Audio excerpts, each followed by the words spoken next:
Dr. Mark, in what ways does sacred narrative help lay the foundations for joy and flourishing in the lives of young people? And can you just define a little bit of what is sacred narrative? Thank you for that question.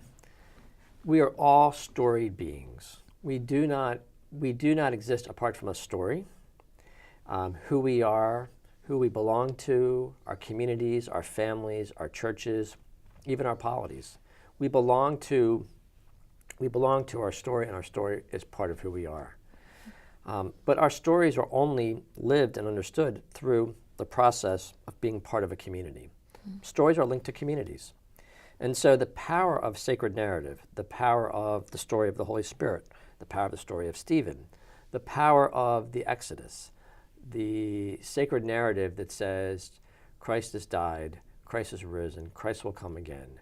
However we participate in the story, as we enter into that story, that becomes a foundation for all of life. It becomes a foundation to understand what happens at work, what happens at school, what happens at home, what happens on the streets.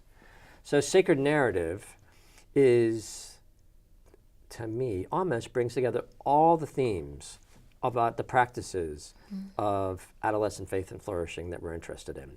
Because it brings them all together. It says all the practices that really matter, like forgiveness, like love, like compassion, like listening, all of them come together in terms of the sacred narrative.